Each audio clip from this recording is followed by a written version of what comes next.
There's a big story coming in on the Israel-Hamas war. Israeli ground troops have now initiated.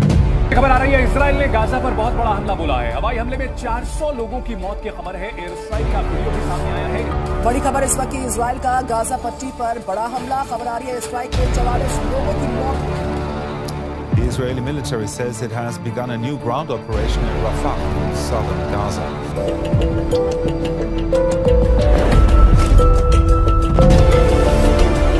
নমস্কার বন্ধুরা, আপনারা সবাই Israel এবং ফিলিস্তিনের যুদ্ধের কথা কম বেশি শুনেছেন। গত 2023 সালের 7ই অক্টোবর থেকে ইসরায়েল এবং ফিলিস্তিনের মধ্যে যে যুদ্ধ শুরু হয় সেই যুদ্ধ আজও কিন্তু বর্তমান। 7ই অক্টোবর 2023 থেকে শুরু করে আজ পর্যন্ত ইসরায়েলের নৃশংস আক্রমণের ফলে ফিলিস্তিনে নিহতের সংখ্যা হয়ে দাঁড়িয়েছে 49,547। কি শরীর কেঁপে উঠছে? ভয় লাগছে? পৃথিবীতে কি মানবিকতা শেষ হয়ে গেছে? এই সমস্ত প্রশ্ন যদি আপনার মনে ঘুরপাক খায় তাহলে অবশ্যই আজকের ভিডিওটা কিন্তু আপনাদের শেষ পর্যন্ত দেখতে হবে। হঠাৎ করেই ইসরায়েলের ভেতরে ইসরায়েলের জনসাধারণরা ইসরায়েলের সরকারের বিরুদ্ধে বিক্ষোভ করতে শুরু করেছে। হঠাৎ করে কেন ইসরায়েলের জনসাধারণরা ইসরায়েলের সরকারের বিরুদ্ধে বিক্ষোভ করতে শুরু করলো?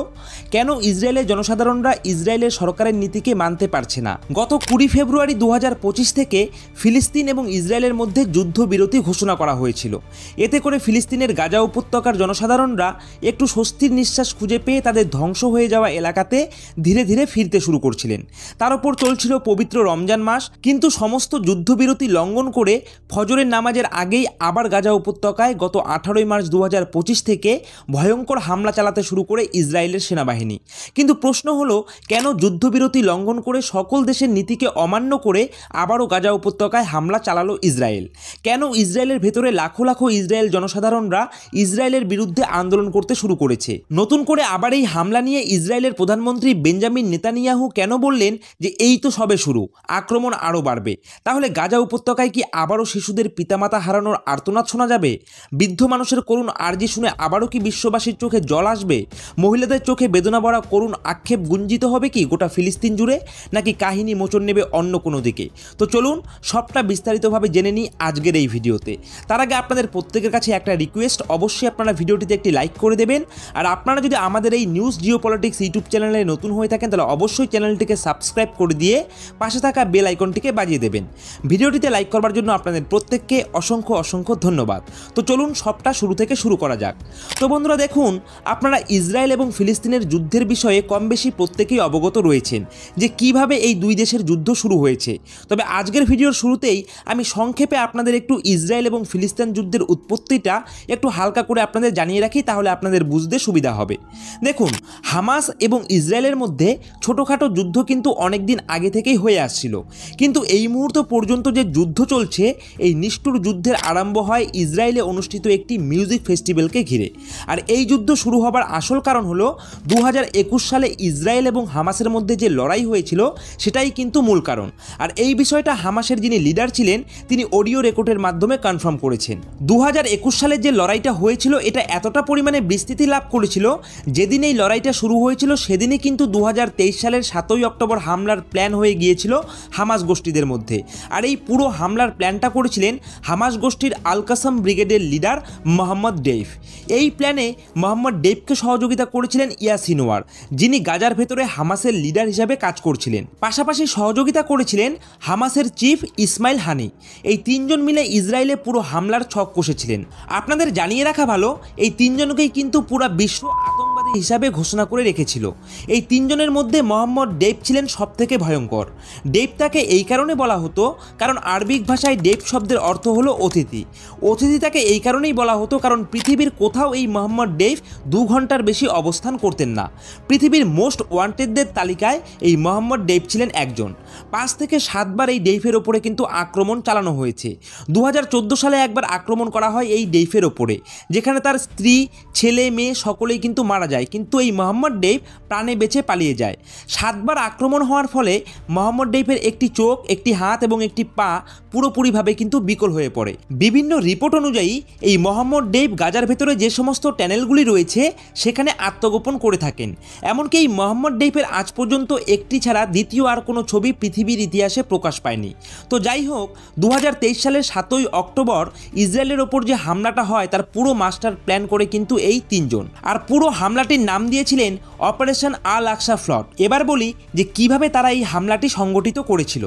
2023 সালের 6ই অক্টোবর একটি সুপারনোভা সুক্কোট গ্যাদারিং মিউজিক ফেস্টিভ্যাল ছিল কিন্তু ইসরায়েলের ওয়েস্টার্ন নেগার ডেজার্টে, যেটা গাজা স্ট্রিপ থেকে মাত্র 5 কিলোমিটার দূরে অবস্থিত।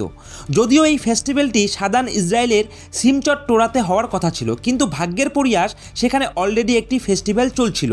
তো শেষ মুহূর্তে এই ফেস্টিভ্যালের অর্গানাইজাররা ইসরায়েলের ওয়েস্টার্ন নাগার ডেজার্টকেই পছন্দ করে নেয়। আবারও বলছি, যেটা গাজা স্ট্রিপ থেকে মাত্র 5 কিলোমিটার দূরে অবস্থিত, যেখানে প্রায় 3 থেকে 5,000 লোক এই ফেস্টিভ্যালে যোগ দেওয়ার জন্য 6ই অক্টোবর সন্ধ্যার মধ্যেই উপস্থিত হয়ে গিয়েছিল। সারা রাত জুড়ে সেখানে অনুষ্ঠান চলে, আর অনুষ্ঠান চলতে চলতে একদম সকাল হয়ে যায়। আনুমানিক সকাল 6টা নাগাদ হামাসের বিদ্রোহীরা গাজা স্ট্রিপ থেকে বিভিন্ন গ্রুপে সংঘবদ্ধ হয়ে হামলার জন্য বেরিয়ে পড়ে। তাদের একটি গ্রুপ সরাসরি ভূখণ্ডকে ব্যবহার করে ইসরায়েলে ঢুকে পড়ে। ইসরায়েলের বর্ডারে চারদিকে কাঁটাতারের বেড়া ছিল। হামাসের গ্রুপ সেই কাঁটাতারের বেড়াকে বুলডোজার দিয়ে ভেঙে ফেলে, আর তারপর ছোট ছোট গাড়িতে করে তারা ইসরায়েলের দিকে অগ্রসর হয়।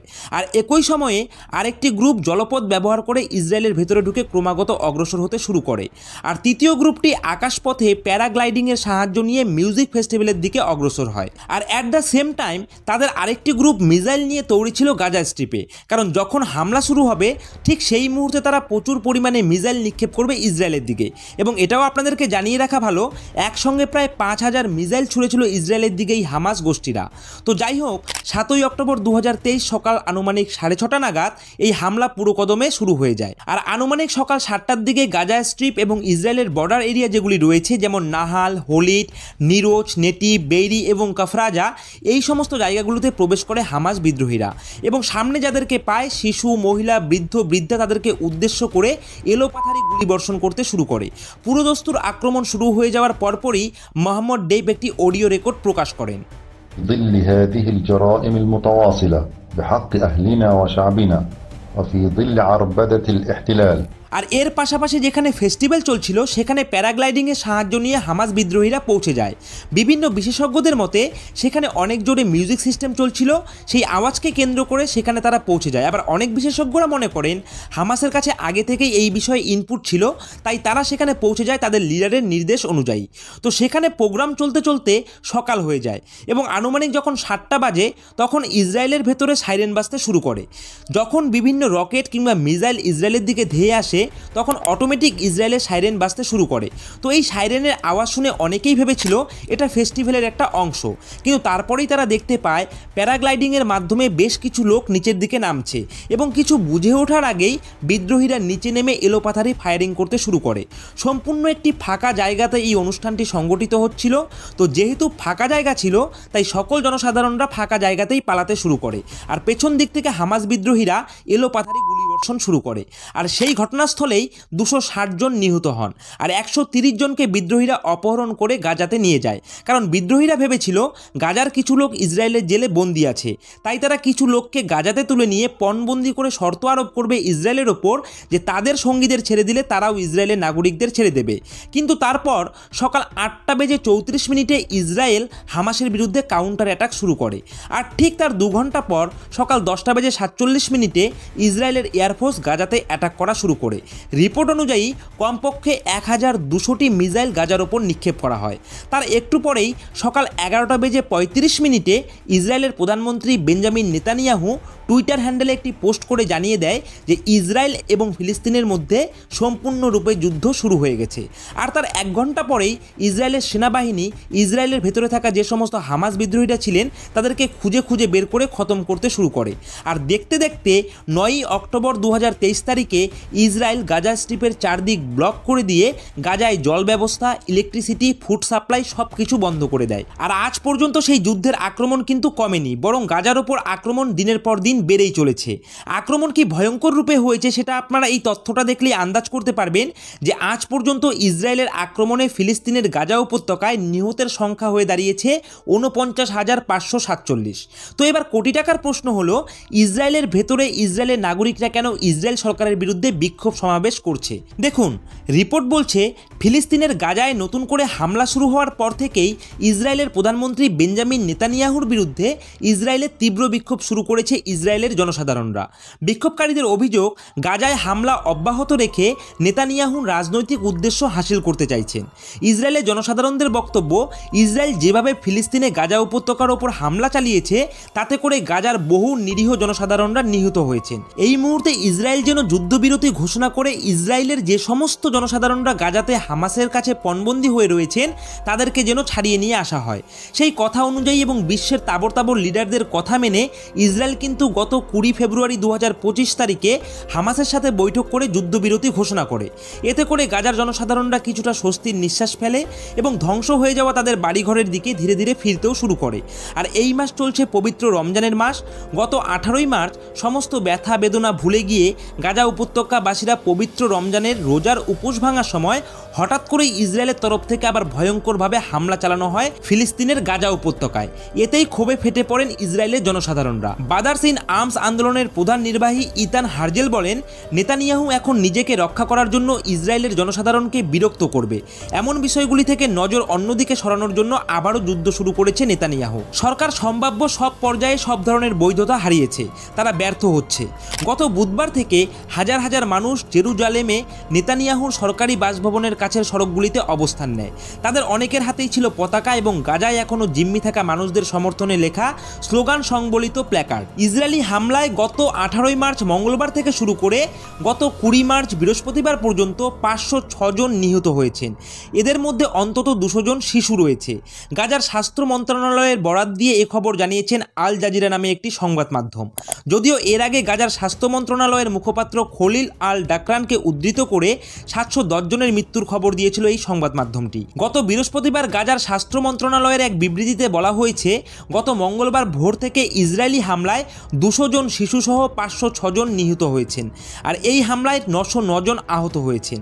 গত 48 ঘন্টায় ইসরায়েলি সেনার হামলায় তছনছ অবস্থা গাজার। মৃতের সংখ্যা লাফিয়ে লাফিয়ে বাড়ছে।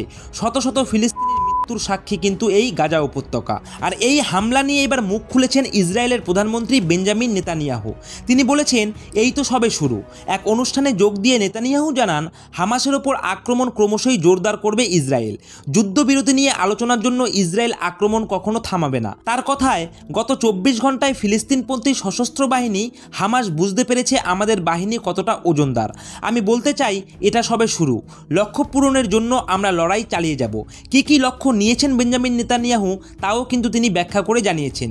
তিনি বলেন, আমাদের সকল পণবন্দীদের মুক্তি এবং হামাসকে শেষ করাই আমাদের একমাত্র লক্ষ্য। গত 19শে জানুয়ারি থেকে শুরু হওয়া যুদ্ধবিরতি ভেঙে রমজানের মধ্যেই গাজা উপত্যকায় একতরফা হামলার শুরুর কারণ হিসাবে অবশ্য হামাসের সন্ত্রাসবাদী তৎপরতা রোখার যুক্তি দেখিয়েছে তেল আভিভ। ইসরায়েলি সরকার জানিয়েছে, আমেরিকার প্রেসিডেন্ট ডোনাল্ড ট্রাম্পের দূত স্টিভ উইটকফ ও মধ্যস্থতাকারীদের দেওয়া প্রস্তাব প্রত্যাখ্যান করে হামাস। বাকি পণবন্দীদের মুক্তি দিতেও চায়নি তারা।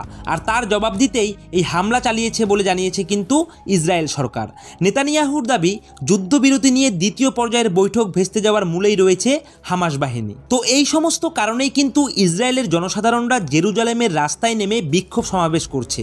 আর অনেকটা বেকায়দায় পড়ে গেছে বেঞ্জামিন নেতানিয়াহু। তবে সবশেষে একজন মানুষ হিসাবে বলতে চাই, প্রথম বিশ্বযুদ্ধকে বলা হয় সভ্য যুগের সর্বপ্রথম অসভ্য যুদ্ধ। যুদ্ধের এই ভয়াবহ ইতিহাস দেখলে শিহরিত হয়ে ওঠে মানব সভ্যতা। 5000 বছর আগেকার সেই মহাভারতে যে যুদ্ধের সূচনা হয়েছিল, সেই যুদ্ধ যেন এখনও চলছে। পৃথিবীর শান্তিকামী মানুষ কিন্তু কোভিড মহামারীর বিরুদ্ধেও যুদ্ধ করে আজও বেঁচে আছে। কারণ মানুষ বিশ্বাস করে মানবতায়, মানুষ বিশ্বাস করে ভালোবাসায়, মানুষ বিশ্বাস করে প্রেমে। যুদ্ধ নয়, শান্তি চাই এই বিশ্ব মানব। আর যুদ্ধ জিগির তোলা রাজনৈতিক ফায়দা তোলার ব্যক্তিদের বলতে চাই, যুদ্ধের হিরিক না দিয়ে যুদ্ধ থামানোর চেষ্টা করুন। আর নয়তো সবশেষে গিয়ে সেই ধ্বংসস্তূপের ওপর দাঁড়িয়েই আপনাদের রাজনীতিটা করতে হবে। বিপক্ষ কিংবা আশেপাশে কেউকেই আর পাবেন না। তো বন্ধুরা, আশা করছি আজকের এই ভিডিওটা আপনাদের ভালো লেগেছে। ভিডিওটা যদি ভালো লেগে থাকে তাহলে অবশ্যই ভিডিওটিতে একটি লাইক করবেন। আর আপনারা যদি আমাদের এই নিউজ জিওপলিটিক্স ইউটিউব চ্যানেলে নতুন হয়ে থাকেন তাহলে অবশ্যই আপনারা আমাদের এই নিউজ জিওপলিটিক্স ইউটিউব চ্যানেলকে সাবস্ক্রাইব করে দিয়ে পাশে থাকা বেল আইকনটিকে বাজিয়ে দেবেন। ভিডিওটিকে প্রচুর পরিমাণে শেয়ার করবেন আপনাদের বন্ধুদের সঙ্গে।